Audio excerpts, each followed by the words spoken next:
तारों तले जिंदगी।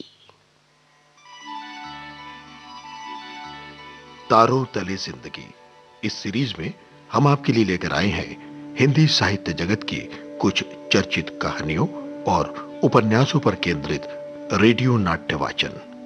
आइए सुनते हैं मुंशी प्रेमचंद की कहानियों का रेडियो नाट्य वाचन। लीजिए सुनिए मुंशी प्रेमचंद की लिखी कहानी बड़े भाई साहब। वाचन स्वर और प्रस्तुति काजल सूरी की है। मेरे भाई साहब मुझसे 5 साल बड़े थे, लेकिन केवल 3 दर्जे आगे। उन्होंने भी उसी उम्र में पढ़ना शुरू किया था जब मैंने शुरू किया था, लेकिन तालीम जैसे मामले में वो जल्दबाजी से काम लेना पसंद ना करते थे। इस भावना की बुनियाद खूब मजबूत डालना चाहते थे जिस पर आलीशान महल बन सके। 1 साल का काम 2 साल में करते थे, कभी कभी 3 साल भी लग जाते थे। बुनियाद ही पुख्ता ना हो तो मकान कैसे पायदार बने।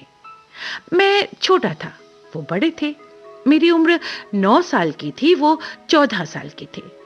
हरदम किताब खोले बैठे रहते थे और शायद दिमाग को आराम देने के लिए कभी कॉपी पर, कभी किताब के हाशियों पर चिड़ियों बिल्लियों की तस्वीरें बनाया करते थे। कभी कभी एक ही नाम के 10 वाक्य 20 बार लिख डालते। कभी ऐसी शब्द रचना करते जिसमें ना कोई अर्थ होता। मेरा जी पढ़ने में नहीं लगता था। 1 घंटा भी किताब लेकर बैठना पहाड़ था मेरे लिए। मौका पाते ही हॉस्टल से निकलकर मैदान में आ जाता। कभी कंकरियां उछालता, कभी कागज की तितलियां उड़ाता, और कहीं कोई साथी मिल गया तो पूछना ही क्या। कभी 4 दीवारी पर चढ़कर नीचे कूद रहे हैं, कभी फाटक पर सवार उसे आगे पीछे चलाते हुए मोटर कार का आनंद उठा रहे हैं। लेकिन कमरे में आते ही भाई साहब का गुस्से वाला रूप देखकर जान सूख जाती थी। उनका पहला सवाल होता, कहाँ थे? हमेशा यही सवाल ऐसे में पूछा जाता था और उसका जवाब मेरे पास केवल मौन था।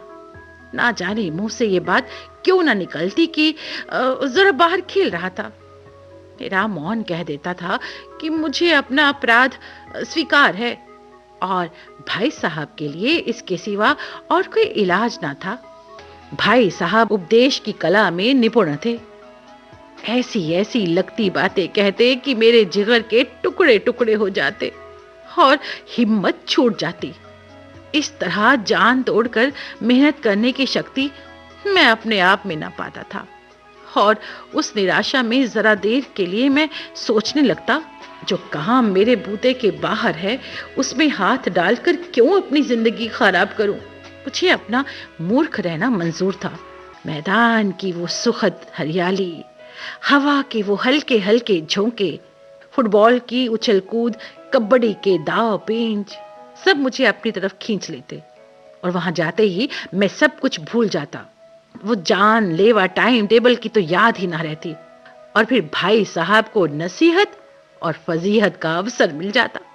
मैं तो उनकी साये से भागता, उनकी आंखों से दूर रहने की कोशिश करता।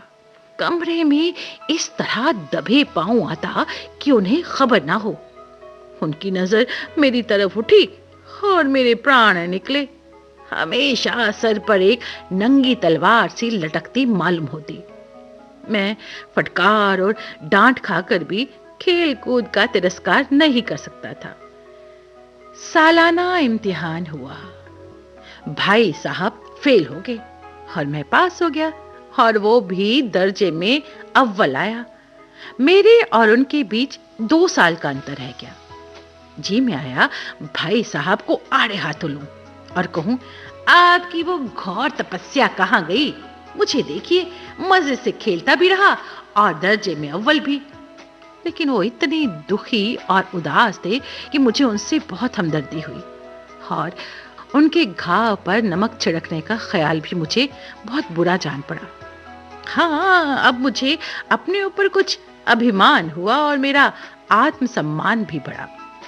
भाई साहब का वो रोब मुझ पर अब न रहा। आजादी से खेल कूद में शरीक होने लगा। दिल मजबूत था। भाई साहब का वो आतंक अब मुझ पर नहीं है। भाई साहब ने इसे भांप लिया है। उनकी सहज बुद्धि बड़ी तीव्र थी और एक दिन जब मैं भोर का सारा समय गुल्ली डंडे की भेंट करके ठीक भोजन के समय लौटा तो भाई साहब ने मानो तलवार खींच ली थी और मुझ पर टूट पड़े। देखता हूं इस साल पास हो गए हो और दर्जे में अव्वल आ गए हो। तुम्हें दिमाग हो गया है। मगर भाई साहब घमंड तो बड़े बड़ों का नहीं रहा, तुम्हारी क्या हस्ती है।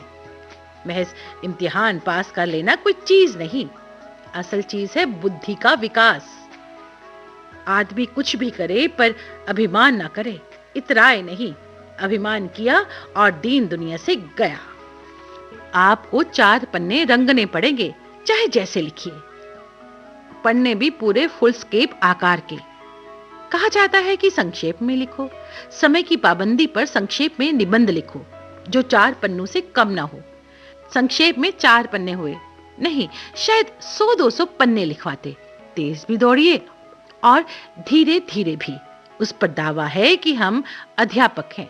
मेरे दर्जे में आओगे लाला तो ये सारे पापड़ बेलने पड़ेंगे और तब आटे दाल का भाव मालूम होगा। इस दर्जे में अव्वल आगे हो तो जमीन पर पांव नहीं रखते। इसीलिए मेरा कहना मानिए, लाख फेल हो गया हूं मैं, लेकिन तुमसे बड़ा हूं। संसार का मुझे तुमसे ज्यादा अनुभव है। जो कुछ कहता हूं उसे गिरहा बांध लो, नहीं तो पछताओगे। स्कूल का समय निकट था, नहीं तो ईश्वर जाने ये उपदेश माला कब खत्म होती। भोजन आज मुझे निस्वाद लग रहा था। जब पास होने पर यह तिरस्कार हो रहा है तो फेल हो जाने पर शायद प्राण ही ले लिए जाएंगे। भाई साहब ने अपने दर्जे की पढ़ाई का जो इतना भयंकर चित्र खींचा, उसने मुझे भयभीत कर लिया। कैसे स्कूल छोड़कर घर नहीं भागा, यही ताज्जुब है। खेल कूद का कोई अवसर हाथ से नहीं जाने देता था। एक दिन संध्या समय हॉस्टल से दूर मैं पतंग लूटने बेतहाशा दौड़ा जा रहा था। आंखें आसमान की ओर थी। बालकों की एक पूरी सेना लगी हुई थी। किसी को अपने आगे पीछे की खबर ना थी। सभी मानो उस पतंग के साथ ही आकाश में उड़ रहे थे। सहसा भाई साहब से मेरी मुठभेड़ हो गई, जो शायद बाजार से लौट रहे थे। उन्होंने वहीं मेरा हाथ पकड़ लिया और गुस्से से बोले, पतंग के लिए दौड़ते हुए तुम्हें शर्म नहीं आती? तुम्हें इसका भी कुछ लिहाज नहीं कि अब तुम छोटी जमात में नहीं हो बल्कि 8वीं जमात में आ गए हो। मुझसे केवल 1 दर्जा नीचे हो। आखिर आदमी को कुछ तो अपनी पोजीशन का ख्याल रखना चाहिए। एक जमाना था कि लोग 8वां दर्जा पास करके नायब तहसीलदार हो जाते थे।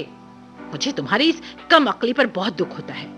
तुम ज़हीन हो, इसमें कोई शक नहीं, लेकिन वो जहन किस काम का जो हमारे आत्मगौरव की हत्या कर डाले। तुम अपने दिल में समझते होंगे कि मैं भाई साहब से महज 1 दर्जा नीचे हूं और अब उन्हें मुझे कुछ समझाने का हक नहीं। मैं तुमसे 5 साल बड़ा हूं और चाहे आज तुम मेरी ही जमात में आ जाओ और अगले साल तुम भले ही मुझसे आगे निकल जाओ, लेकिन मुझ में और तुम में जो 5 साल का अंतर है उसे कोई भी नहीं मिटा सकता। मैं तुमसे 5 साल बड़ा हूं और हमेशा बड़ा रहूंगा। मुझे दुनिया का और जिंदगी का जो तजर्बा है तुम उसकी बराबरी नहीं कर सकते। समझ किताबें पढ़ने से नहीं आती। हमारी अम्मा ने कोई दर्जा पास नहीं किया और दादा भी शायद 5वीं 6वीं जमात के आगे नहीं गए, लेकिन हम चाहे सारी दुनिया को पढ़ लें, सारी दुनिया की विद्या पढ़ लें, अम्मा और दादा को हमें समझाने और सुधारने का अधिकार हमेशा रहेगा। केवल इसलिए नहीं कि वे हमारे जन्मदाता हैं, बल्कि इसलिए कि उन्हें दुनिया का हमसे ज्यादा तजुर्बा है और रहेगा। आज सचमुच अपनी लघुता का अनुभव हुआ और भाई साहब के प्रति मेरे मन में बहुत इज्जत पैदा हुई। मैंने सजल आंखों से कहा, हरगिज नहीं दादा, आप जो कुछ कह रहे हैं ना वो बिल्कुल सच है और आपको कहने का अधिकार है। आप मेरे बड़े भाई साहब हैं। भाई साहब ने मुझे गले लगा दिया और बोले, पतंग उड़ाने को मैं मना नहीं करता, मेरा भी जी ललचाता है, लेकिन क्या करूं? खुद बेराह चलूं तो तुम्हारी रक्षा कैसे करूं? ये कर्तव्य भी तो मेरे सर पर है ना। तभी उसी वक्त एक कटी हुई पतंग हमारे ऊपर से गुजरी। उसकी डोर लटक रही थी। लड़कों का एक गोल पीछे पीछे दौड़ा चला आता था। भाई साहब लंबे हैं ही, उछलकर उन्होंने उसकी डोर पकड़ ली और बेतहाशा हॉस्टल की तरफ दौड़े और मैं पीछे पीछे दौड़ रहा था।